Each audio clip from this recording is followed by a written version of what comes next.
한번 따라 하실까요? 내가 원하노니. 내가 원하노니. 지난 주일에 이어 이번 주일에도 지난 주일과 똑같은 오늘 본문 말씀을 가지고 내가 원하노니라고 하는 제목으로 말씀을 나누고자 합니다.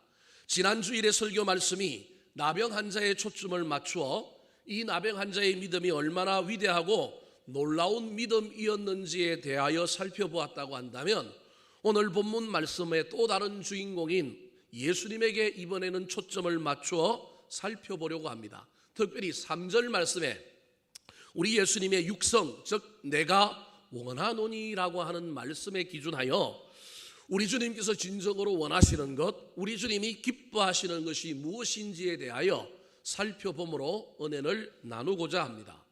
복음성가 중에 나 주님의 기쁨 되기 원하네라는 찬양이 있습니다. 나 주님의 기쁨 되기 원하네, 내 마음을 새롭게 하소서, 새 부대가 되게 하여 주사, 주님의 빛 비추게 하소서, 내가 원하는 한 가지 주님의 기쁨이 되는 것, 내가 원하는 한 가지 주님의 기쁨이 되는 것. 제 젊은 시절에 18번 복음성가 중에 하나가 낮엔 해처럼 밤엔 달처럼이었습니다. 그 찬송 부르면 얼마나 마음이 뜨거운지 몰라요. 예수 잘 믿고 싶고요, 좀 더 신앙생활 거룩하고 신실하게 하고 싶고, 바울도 닮고 베드로도 닮고 싶은 마음이 막 그 찬양 부르는 동안에 막 올라오기도 합니다. 그 다음에 좋아했던 찬양이 바로 방금 불렀던 나 주님의 기쁨 되기 원하네.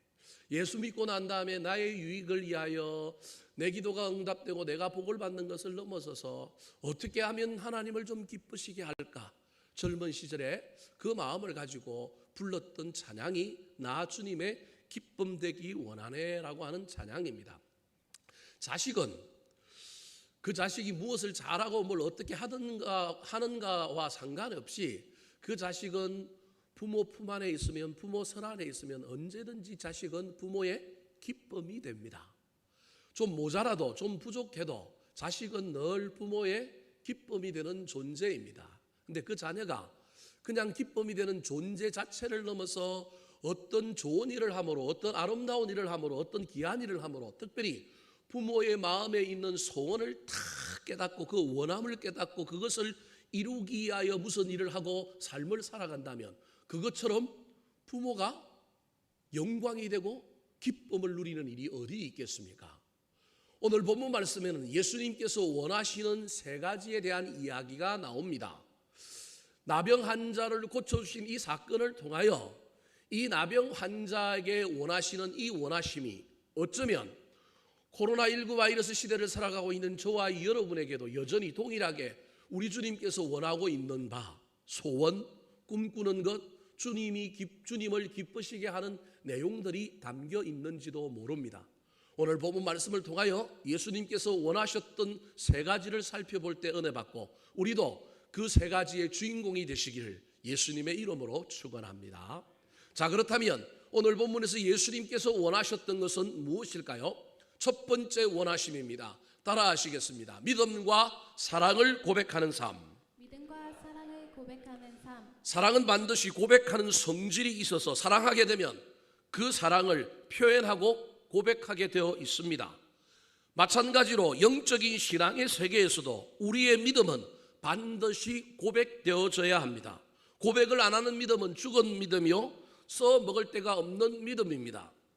예수님의 수제자 베드로는 평생 주님께 세 마디의 고백을 했습니다. 첫 번째 고백은 갈릴리 바닷가에서 제자로 부르심을 받기 전에 고기를 잡다가 허탕치고 돌아와서 그물을 씻고 있는데 예수님께서 나타나셔서 깊은 곳에 가서 그물을 던지라고 그럽니다. 주의 말씀 어지하여 깊은 곳에 그물을 던졌더니 그물이 찢어질 정도의 고기를 잡은 겁니다. 자기 경험 어지했고 자기 실력 어지했는데 안 됐는데 엉뚱한 사람이 나타나서 말씀했는데 그 말씀에 순종했더니 놀라운 일이 일어나는 것을 보고 그가 고기 잡는 배에서 내려서 예수님 앞에 무릎을 꿇고 고백을 했는데 그 첫 번째 고백이 무엇이었냐면 주여 나는 죄인이로소이다 라고 하는 고백을 했습니다. 사랑하는 성도 여러분, 나는 죄인이라고 하는 이 자기 고백을 할 때 하나님과 우리 관계가 이루어집니다.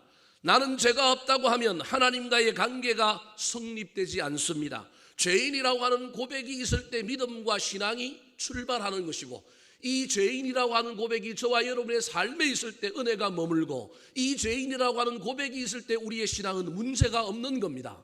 이 고백이 사라지게 되면 교만해지고 이 고백이 사라지게 되면 우리 안에 믿음이 메말라가고 은혜가 사라져간다는 사실을 늘 기억하여 저와 여러분이 평생 앞으로 신앙생활을 하며 살아가는 동안에 이 베드로의 첫 번째 고백을 잊어버리지 않고 저와 여러분의 고백으로 삼게 되기를 소망합니다. 두 번째 베드로의 고백은 제자가 되어 주님을 열심히 쫓아다닐 때 예수님의 공생의 3년 사역을 마감하고 예루살렘에 올라가 십자가를 지시기 전에 마지막 제자 공동체의 수련의 장소였던 가이사라 빌립보에서 했던 고백입니다. 수련의 도중에 예수님께서 세상 사람들이 나를 누구라 하느냐라고 물어본 후에 그렇다면 너희는 나를 누구라 하느냐? 그때 베드로가 갑자기 손을 들고 예수님 앞에 고백을 했는데 뭐라고 고백했느냐 하면 주는 그리스도시요 살아계신 하나님의 아들입니다 라고 하는 멋진 믿음의 고백을 한 겁니다. 이 고백이 얼마나 멋진 고백이고 이 고백이 얼마나 우리 예수님의 심금을 울리고 마음을 울렸던지 우리 예수님께서 대딱 감동을 받아서 그동안 했던 이야기와 전혀 다른 이야기를 하시는데 그게 뭐냐면 이 반석 위에 내 교회를 세우겠다는 거예요. 생전 그런 얘기를 한 적이 없는데 믿음 고백하는 이 베드로의 이야기를 듣고 교회 세우겠다. 그리고 내가 너에게 뭘 주느냐 하면 천국의 열쇠를 주니까 하늘에서 너희가 땅에서 이 열쇠를 가지고 잠그면 하늘에서도 매일 것이고 풀면 하늘에서도 풀릴 것이다 라고 하는 놀라운 이야기를 해준 거예요. 우리 하나님께서 제일 좋아하는 고백이 바로 이 믿음의 고백이에요. 죄인들의 고백뿐만 아니라 믿음의 고백하면 우리 주님 마음이 움직이는 거예요. 특별히 이 믿음의 고백은 내가 어떤 믿음을 가지고 있습니다라고 하는 이 고백도 중요하지만 내가 믿는 하나님이 누굽니다. 내가 아는 예수님이 누굽니다. 근데 그 예수님이 나한테 어떻게 했습니다. 그 예수님이 나에게 어떤 의미가 있습니다. 이게 믿음의 고백인 거예요. 이 고백하면 우리 주님 마음이 움직여요. 우리 주님이 감동을 받아서 놀라운 역사를 일으키는 것입니다. 세 번째 베드로의 고백은 요한복음 21장에 보면 부활하신 예수님께서 갈릴리로 가셔서 고기 잡는 제자들을 만나십니다. 특별히 베드로를 향하여 주님께서 그 유명한 세 번의 질문을 묻습니다. 요한의 아들 시몬아 내가 나를 사랑하느냐라고 묻습니다. 예수님이 물었던 이 질문은 베드로가 예전에 주님 십자가 지시고 고난당할 것을 예언했을 때 다른 사람은 다 버릴지라도 나는 안 버립니다. 내 사랑은 변함이 없습니다. 다른 사람은 다 버릴지라도 나는 죽어도 주를 따르겠습니다. 내 사랑은 진짜 영원한 사랑입니다.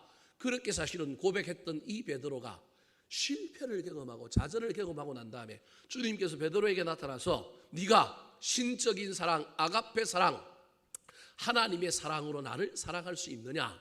베드로가 자신이 없는 거예요. 옛날에는 그 사랑 한다 그랬는데 지금은 자기가 실패 경험하고 나니까 자기가 연약한 인간임을 알고 상황과 환경에 따라 자기가 겁쟁이가 되고 도망자가 될 수 있음을 알고 그가 뭐라고 얘기하냐면 주여 내가 주를 사랑하시는 줄 아시나이다 그렇게 이야기합니다. 이때 이 사랑이라고 하는 단어가 틀려요. 예수님은 뭐라고 묻느냐 하면 하나님이 인간을 사랑하는 변함이 없는 다함이 없는 사랑으로 네가 나를 사랑할 수 있느냐라고 물으니 베드로는 뭐라고 대답하느냐 나는 내 사랑은 옛날에는 내가 그런 사랑 한다 그러는데 지금은 나 그런 사랑 못합니다. 나는 친구들 간의 사람과 사람 간의 우정의 사랑 정도밖에 할 수 없습니다. 그게 주께서 뭐 하시나이다? 아시나이다. 내 사랑이 한계가 있고 연약함을 주님이 아십니다. 그러니 우리 주님이 두 번째로 수준을 낮추어서 또 물어보십니다. 바요나 요한의 아들 시몬아 내가 나를 사랑하느냐? 이때 사랑은 신적인 사랑 아가페가 아니고 에로스, 남녀 간의 사랑, 부모가 자식을 사랑하는 사랑, 다 두 번째 단계의 사랑으로 베드로에게 묻습니다. 그때도 베드로가 자신이 없습니다. 주여 아시나이다. 내가 주를 뭐하는 줄? 사랑하는 줄. 나는 그 사랑, 부모의 사랑, 남녀 간의 진한 사랑보다도 못한 사랑밖에 할 수 없는 연약한 존재입니다. 친구들 간의 우정 정도밖에 할 수 없는 그런 사람입니다. 고백한 거예요. 세 번째, 우리 주님께서 또 수준을 낮춰서 묻습니다. 그렇다면 요한의 아들 시몬아, 네가 친구들 간의 사랑, 그 사랑으로 나를 사랑할 수 있느냐? 그러니까 베드로가 대답합니다. 주여, 내가 주를 사랑하시는 줄 아시나이다. 내 사랑은 이거밖에 안 됩니다. 여러분, 이 이야기가 뭘까요? 저와 여러분의 사랑, 저와 여러분의 믿음이 대단한 것 같지만 사실은 우리는 아무것도 아니에요. 넘어지고 자빠질 수밖에 없는 사람인 거예요. 성자의 저주라고 하는 말이 있어요. 높이 올라갔는데 올라간 게 그게 저주예요. 박원순 시장 높이 올라갔는데 봐요, 푹 떨어지잖아요. 성자였을 때 조심해야 되는 거예요. 그래서 여러분, 저와 여러분의 신앙생활은 성자가 되는 게 목적이 아니라, 승리자가 되는 게 목적이 아니라 어디 있든지 주님을 의지하는 거예요. 베드로가 뭐라고 얘기했느냐면, 주여, 내 사랑 이거밖에 아닌데도 불구하고 내가 이 사랑으로 주님 사랑할 수 있습니다. 그리고 주님, 됐다. 사랑만 있으면 돼. 부족하고 연약해도 사랑만 있으면 돼. 네가 그 사랑 있으면 내가 너한테 뭘 공급해 줘? 사랑을 공급해 줄게. 내가 너한테 뭘 공급해 줘? 능력을 공급해 줄게. 사랑만 있으면 너는 목양할 수 있어. 넌 사역할 수 있어. 넌 내 양을 먹이라 치라는 거예요. 완벽해서, 능력이 있어서, 내 안에 뭐가 많아서 내가 양을 먹이고 칠 수 있는 존재가 아니라, 나한테는 작은 사랑밖에 없지만 이 사랑이라도 가지고 내가 양 먹이겠습니다, 치겠습니다. 주님 나를 사랑해 주시고 주님 나한테 능력을 공급해 주십시오. 여러분, 이 이야기가 그 이야기인 거예요. 전제는 뭐냐면, 부족하지만 연약하지만 그래도 베드로가 주님을 향하여 뭘 고백한 거예요? 사랑을 고백한 거예요. 신적인 사랑 아니고 부모의 사랑 아닐지라도 그가 내가 그래도 주님을 사랑합니다. 옛날에는 내가 멋모르고 막 큰 사랑한다 그랬는데 지금 나한테 작은 사랑밖에 없지만 내가 이 사랑으로 주님을 뭐합니다? 사랑합니다라고 고백할 때 주님께서 더 큰 사랑을 채워주시고 더 큰 은혜를 채워주시고 더 큰 능력을 채워주셔서 그를 더 위대하게 만들어주시는 놀라운 일이 베드로의 인생 가운데 일어난 것입니다. 사랑하는 성도 여러분, 죄인됨의 고백, 믿음의 고백, 사랑의 고백이 저와 여러분의 신앙생활 속에서 사라지지 않게 되기를 소망합니다. 오늘 본문에는 나병 환자가 돌에 맞아 죽을 수밖에 없는 위기 속에서도 예수님이 산 위에서 내려온다는 소문을 듣고 사람들 앞에 담대하게 나아갑니다. 나병 환자가 사람들 무리 가운데 들어오면 돌로 쳐서 죽이는 율법이 있었고 문화가 있었음에도 불구하고 상황과 환경을 무릅쓰고 주님 앞에 나아가서 주님 앞에 절하고, 먼저 고쳐달라고 이야기하지 않고 절하고 예배하고 난 다음에 그 다음에 믿음을 고백합니다. 요즘 젊은 애들의 말로 이 믿음의 고백이 얼마나 멋졌던지 우리 주님이 완전히 맛이 갔어요. 우리 주님의 마음이 엄청나게 감동을 입은 거예요. 그래서 그 감동 입은 그 마음을 표현하기 위하여 친히 본인이 문둥병자가 되어서 자신의 손을 누구 손에 대요? 그 문둥병자의 손에 대는 거예요. 이건 성육신의 사건과 동일한 거예요. 예수님이 하늘의 하나님인데 인간의 몸을 입고 온 것처럼 자신이 문둥병자가 되려고 문둥병자의 손을 대는 거예요. 그리고 십자가 지시고 우리 죄를 대속하신 것처럼 어쩌면 그 문둥병자의 문둥병을 자기에게 가져오시는 놀라운 공감과 소통을 통하는 아름다운 역사를 일으키시고 마침내 그를 고쳐주신 거예요. 고쳐주신 이유는 이 나병 환자가 예수님에게 엄청난 믿음의 고백을 했기 때문에 그렇습니다. 그 믿음의 고백의 내용이 무엇일까요? 지난주에 다 설교했지만 2절 말씀을 읽고 다시 한번 살펴볼까요? 자, 2절 말씀 같이 읽겠습니다. 시작. 한 나병 환자가 나와 절하며 이르되 주여 원하시면 저를 깨끗하게 하실 수 있나이다 하거늘. 주여 원하시면이라고 하는 저 단어가 믿음의 고백인 거예요. 우리는 아무것도 아닌 것 같지만 저 단어가 우리 예수님의 마음을 움직인 거예요. 우리 예수님께 엄청난 믿음을 고백한 거예요. 지난주에 설교했지만 저 주여 원하시면이라고 하는 단어는 세 가지 의미를 가지고 있는데, 첫 번째로는 주님은 나를 고칠 수 있는 능력이 있습니다. 여러분, 나병 환자가 고쳐달라고 말하지 않고 막 예수님의 바지가랑이를 붙들고 막 이렇게 시험하는 게 아니라 지금 뭐라고 얘기하면, 주여 원하신다면, 능력은 이미 있고 그 능력을 행사할 건지 행사하지 않을 것인지의 문제만 달려 있는 거예요. 그 전제가 있는데 주는 나를 고칠 수 있는 능력은 이미 있습니다. 그런데 뭐 하기만 하면 된다고요? 원하기만 하면 됩니다 라고 하는 의미가 이 안에 있는 거예요. 고칠 능력이 있다라고 하는 이 말 속에는 주를, 예수 그리스도를 누구로 인정하고 있느냐? 메시아, 창조주, 구세주. 세상에 그 어떤 사람도 문둥병 못 고치는데 유일하게 당신은 신이기 때문에 내 질병을 고칠 수 있는 능력은 이미 가지고 있습니다.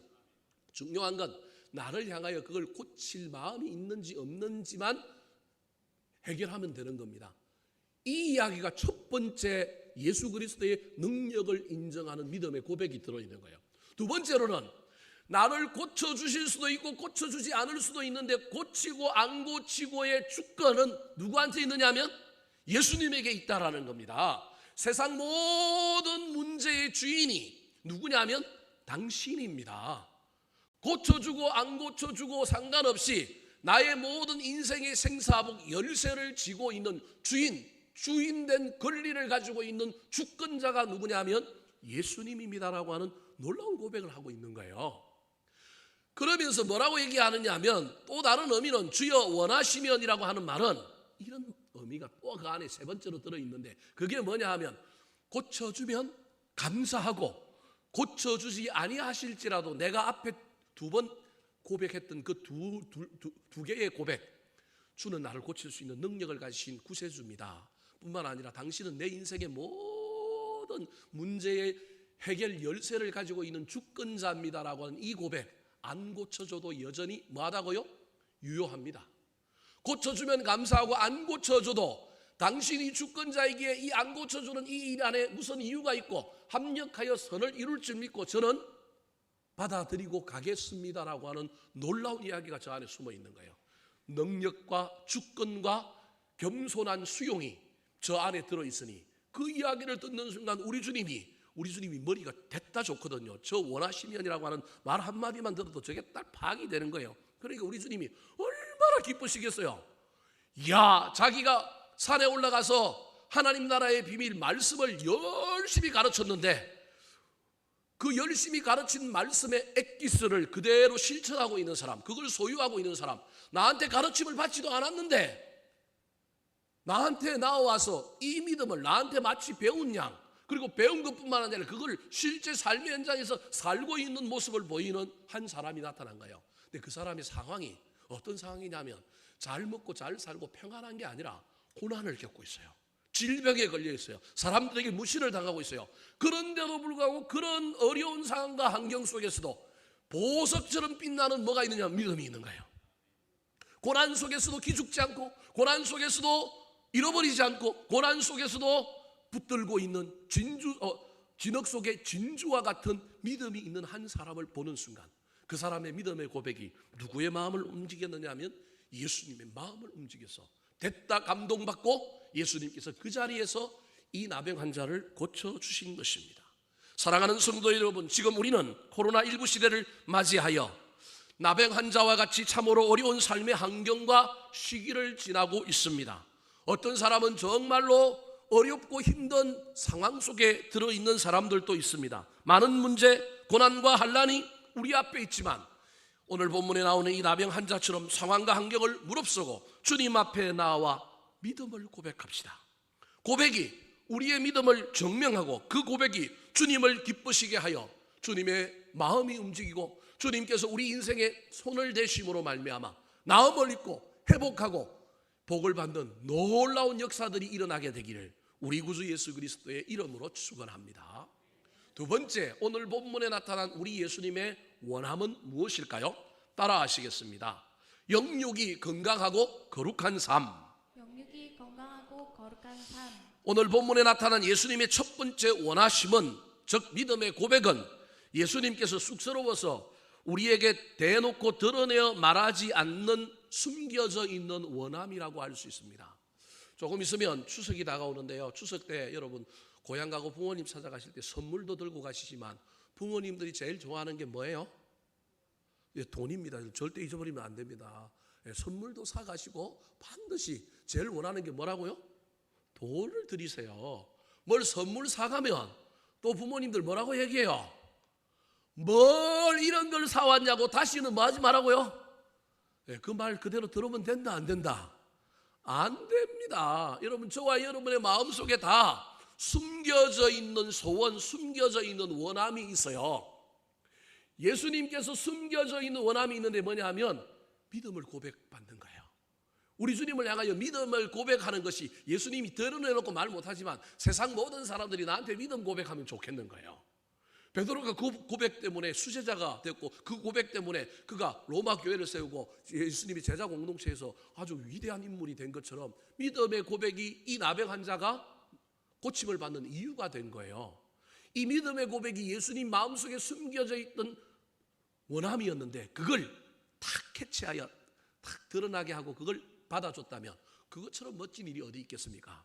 근데 두 번째로는 숨겨져 있는 원함이 아니라 이번에는 직설적이고 공개적이고 대놓고 우리 주님이 나 이런 걸 원한다라고 말하는 것이 있습니다. 자, 3절 말씀 같이 한번 읽어볼까요? 3절 시작. 예수께서 손을 내밀어 그에게 대시며 이르시되 내가 원하노니 깨끗함을 받으라 하시니 즉시 그의 나병이 깨끗하여 진지라. 내가 원하노니 이건 드러내놓고 공개적으로 육성을 통하여 직설적으로 얘기하는 겁니다. 우리 주님이 원하는 게 있어요. 그게 뭐냐면 숨겨져 있는 건 믿음의 고백인데 이걸 어떻게 귀신같이 이 나병 환자가 알고 믿음 고백함으로 너무 기쁘신 거예요. 그러니까 우리 주님이 이번에는 공개적으로 이 나병 환자에게 또 다른 원함, 또 다른 소원을 얘기하는 거예요. 그 소원이 뭐예요? 깨끗함을 받으라는 거예요.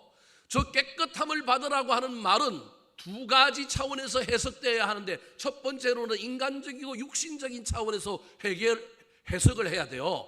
깨끗함을 받으라고 하는 이 말은 나병 환자가 주여 원하시면 깨끗하게 하실 수 있나이다라고 말했기 때문에 단순히 그 말을 받아서 내가 원하노니 깨끗함을 받아라라고 한 것처럼 보이지만 여기는 예수님의 의도가 있는 거예요. 사실은 단순한 상대방이 이 말로 했으니 내가 이 말로 했다는 의미가 아닌 의미가 있다라는 거예요. 첫 번째 의미가 인간적이고 육신적인 차원에서 깨끗함을 받으라는 건 문둥병, 나병이 걸려서 육신의 피부가 짓무르고 어떤 살점들이 떠드러나고 이 흉측한 몰골을 가지고 있는 이 사람에게 살이 회복되고 진물이 사라지고 건강해지고 뭔가 치유되고 회복되는 것을 상징적으로 얘기하는 것이 바로 깨끗함을 받으라는 거예요.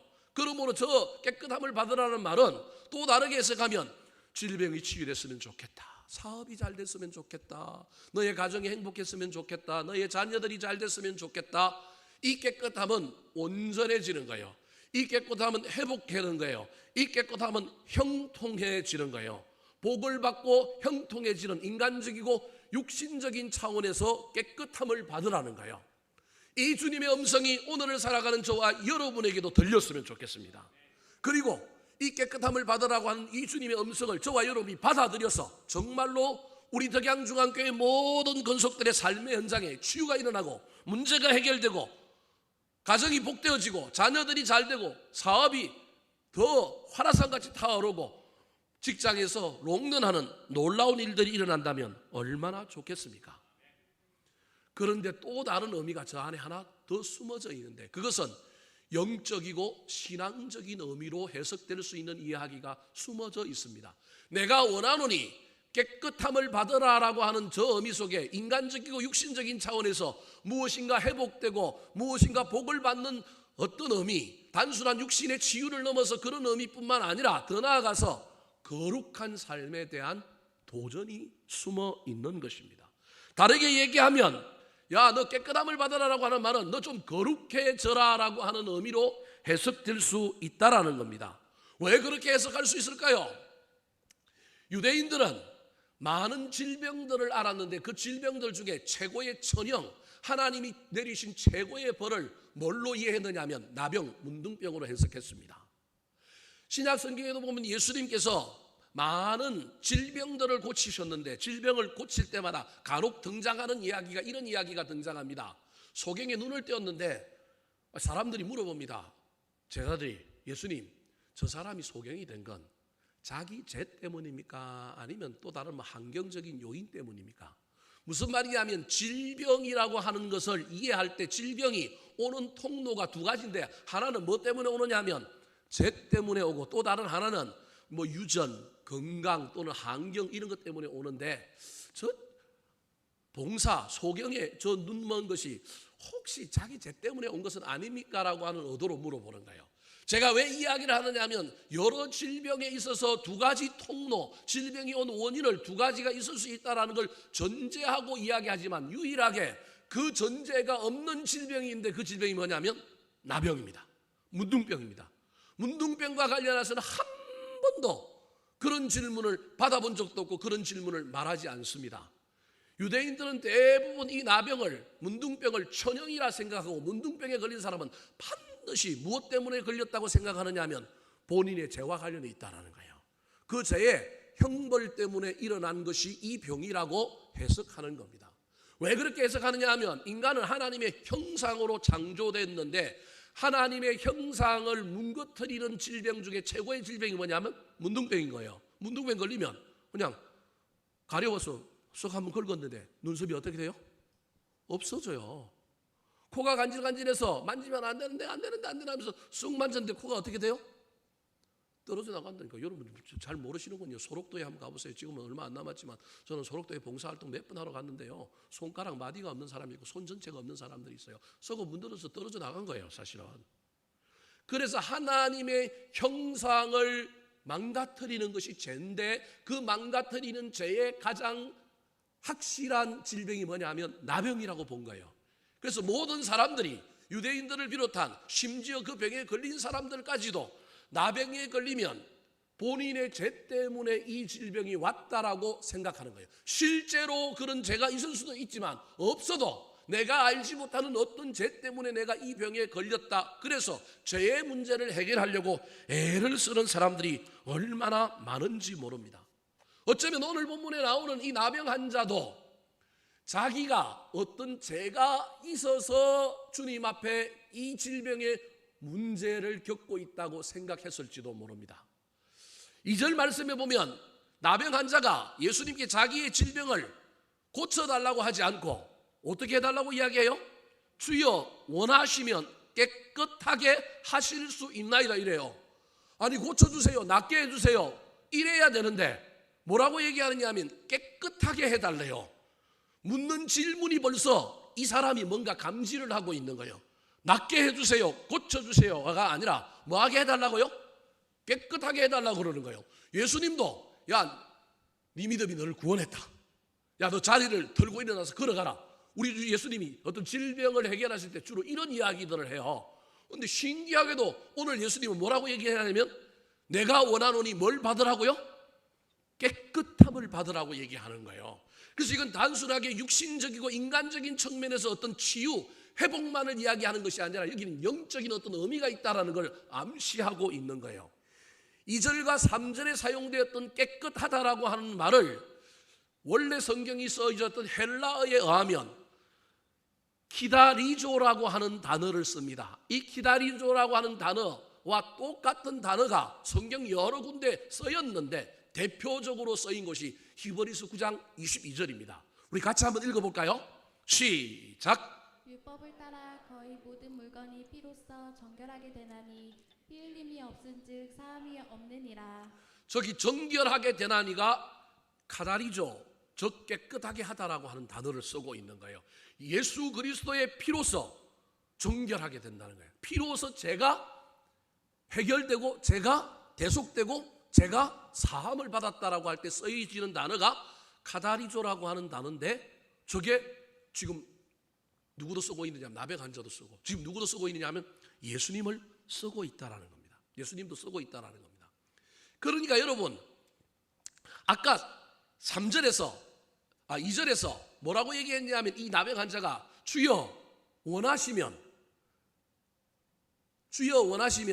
내가 나를 깨끗하게 하실 수 있나이다라고 했습니다. 그때 주여 원하시면이라고 하는 전제 속에 첫 번째가 나를 고칠 수 있는 능력이 있는 분입니다. 두 번째가 당신은 세상의 모든 일의 핵심, 하고 안 하고를 결정할 수 있는 주권을 가지신 분입니다라고 이야기했고요. 세 번째가 당신이 어떤 결정을 내리든지 간에 나는 앞에 두 개의 믿음, 두 개의 고백을 견지하고 유지하고 가겠습니다. 뜻이 있음을 믿고 가겠습니다라고 이야기했다라는 거예요. 근데 아까 그 주여 원하시면이라고 할 때 이 말을 할 때 이 나병 환자의 마음속에는 어떤 이야기가 담겨 있느냐면 나는 죄 때문에 이 질병을 겪고 있기 때문에 죄의 문제가 해결되지 않고는 당신에게 이 문제를 해결해 달라고 말할 수 없는 자격이 없는 존재입니다라고 하는 전제가 이 안에 있는 거예요, 사실은.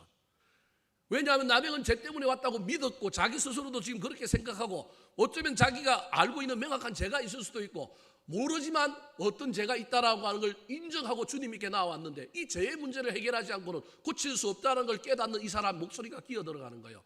주여 원하시면 나는 고쳐달라고 말할 자격이 없는 사람입니다. 난 죄인입니다. 그런데 주께서 죄인도 사랑하셔서 고쳐주신다면 충분히 고쳐주실 수 있습니다. 안 고쳐주셔도 나는 그냥 이것을 그대로 받아들이겠습니다라고 하는 놀라운 이야기가 숨겨져 있는 것입니다.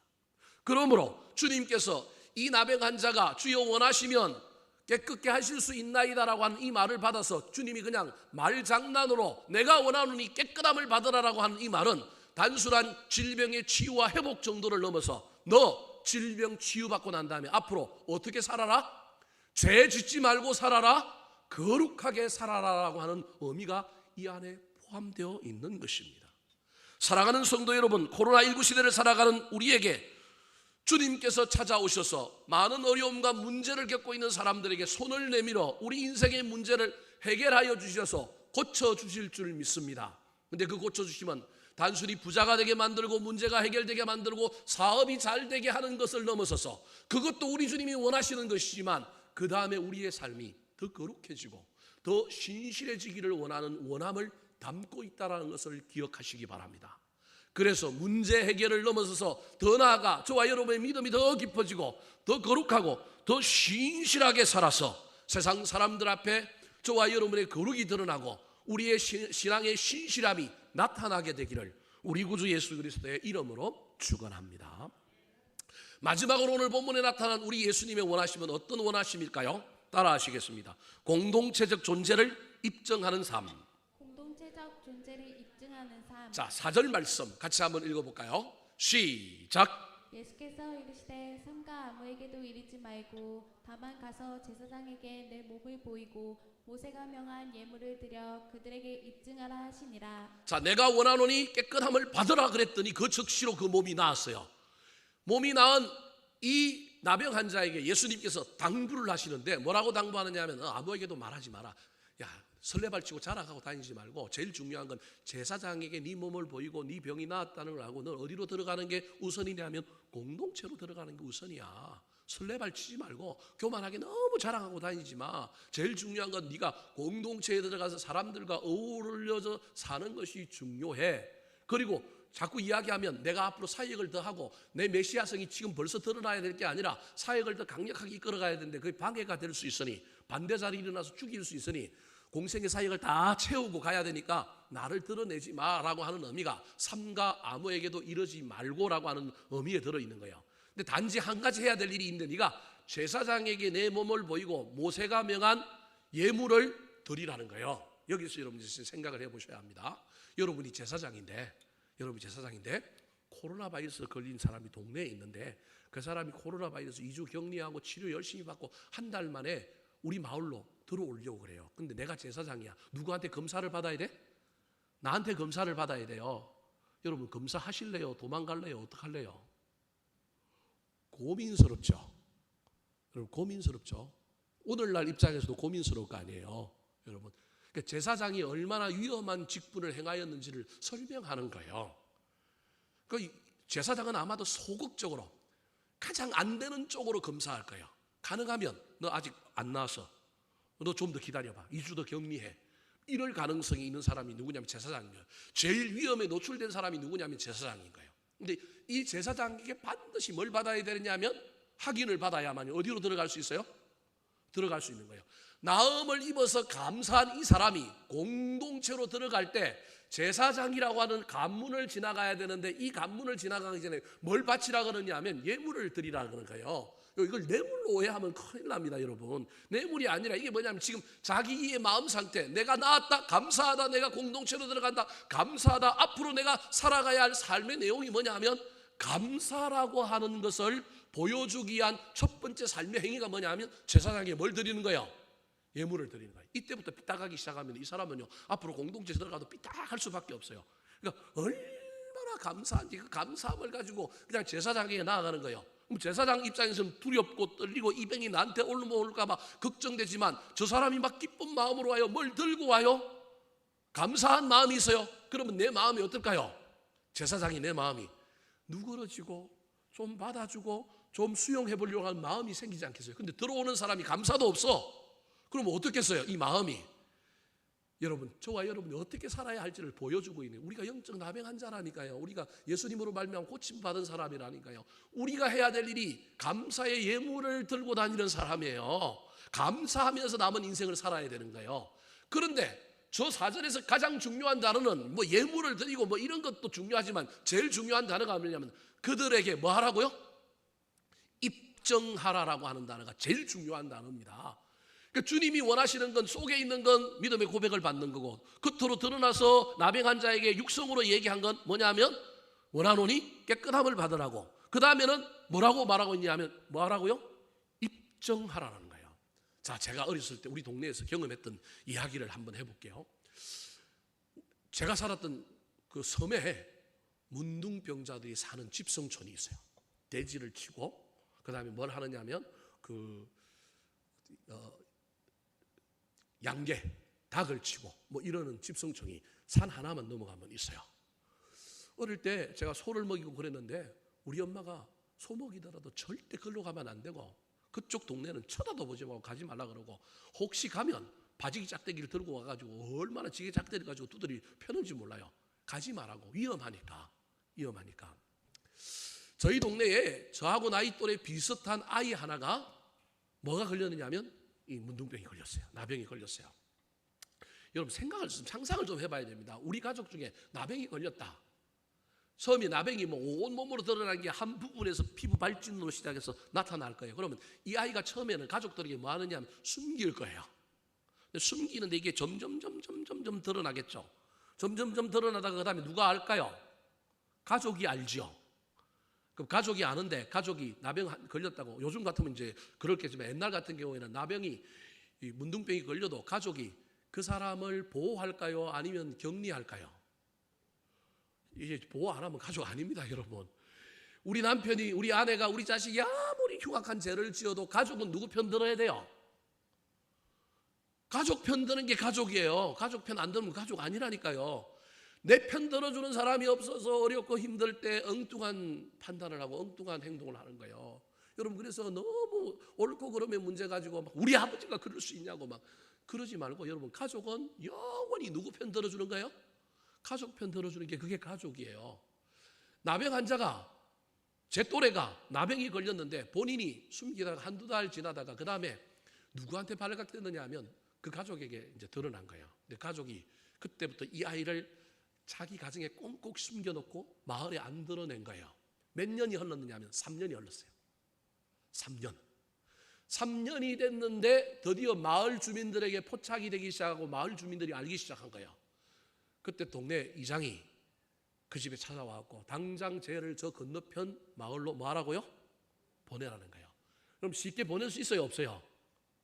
못 보내지요, 가족이. 그러니까 그 다음부터는 마을 주민들이 와가지고 그 집에 행패를 부려요. 장독을 깨고요.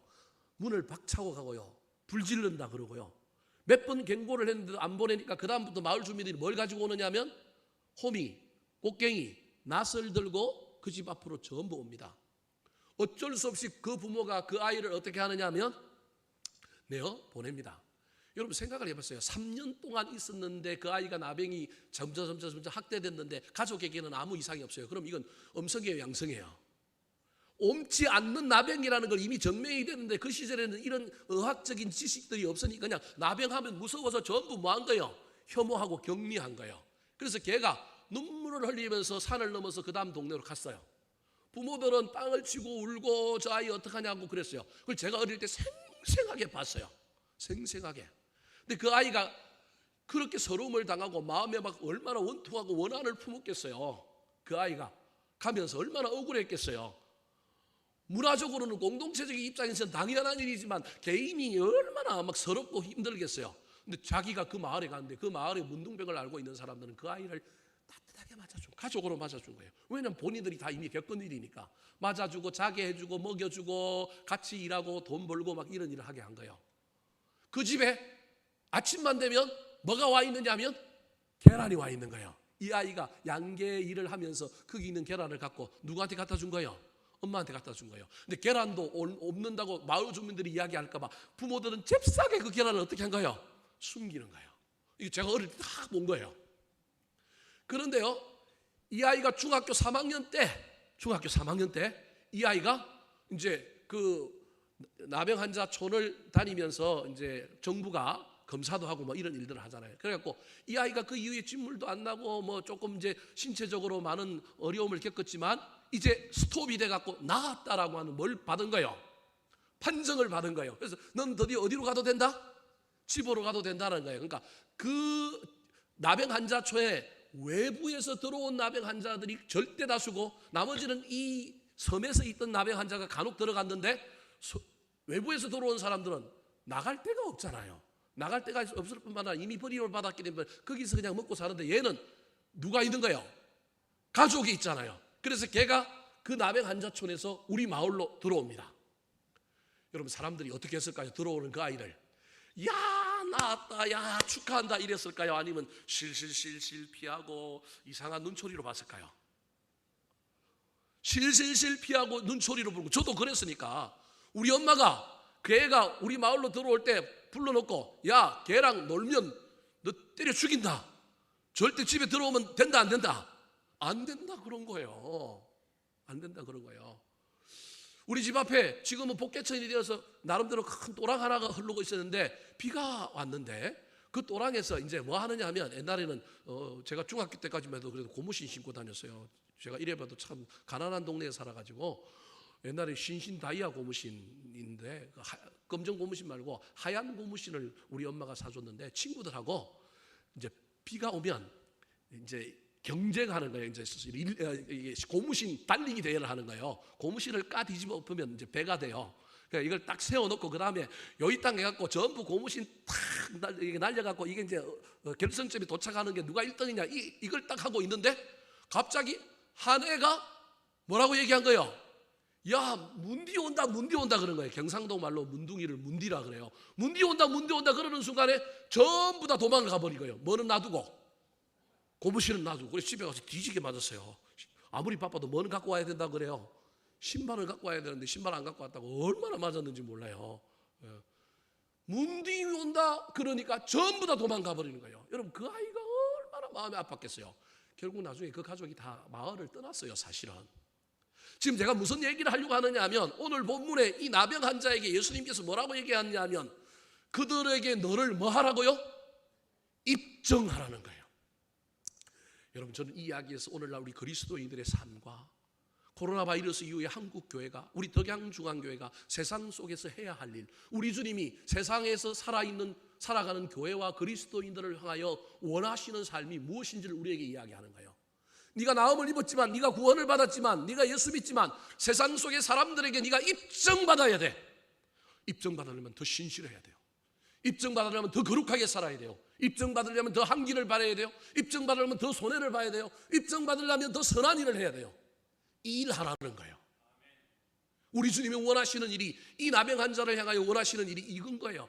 네가 내 믿음의 고백해줘서 야 나 그 믿음의 고백 받고 싶은데 얼마나 감사한지 몰라. 그래서 손을 내밀어서 고쳐주면서 야 깨끗함을 받아라. 육신의 문제만 해결하는 것이 아니라 너 거룩하게 살아야 돼.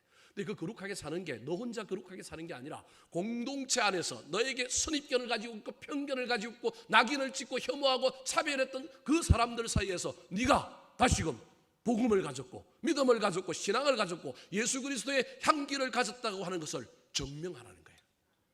이게 예수님께서 오늘날 교회와 저와 여러분을 향하여 가지고 있는 소원이라고 하는 걸 기억하시기 바랍니다. 사랑하는 성도 여러분, 교회는 예배하기도 힘든 시대, 무슨 프로그램을 진행하기 힘든 시대를 살아갑니다. 이때 여러분은 흩어지는 교회가 되어서 삶의 현장에서 우리의 믿음을, 우리의 신앙을 입증하며 살아야 합니다. 힘들 때마다 주님께 은혜를 구하시고 우리 주님께 기도함으로 말미암아 우리 주님이 원하시는 이 기뻐하시는 입증의 사명, 입증의 이 삶을 아름답게 살아내는 저와 여러분 되시기를 우리 구주 예수 그리스도의 이름으로 축원합니다. 한번 따라 하실까요? 내가 원하노니 내가 원하노니 믿음과 사랑을 고백하는 삶, 믿음과 사랑을 고백하는 삶, 영육이 건강하고 거룩한 삶, 영육이 건강하고 거룩한 삶, 공동체적 존재를 입증하는 삶, 공동체적 존재를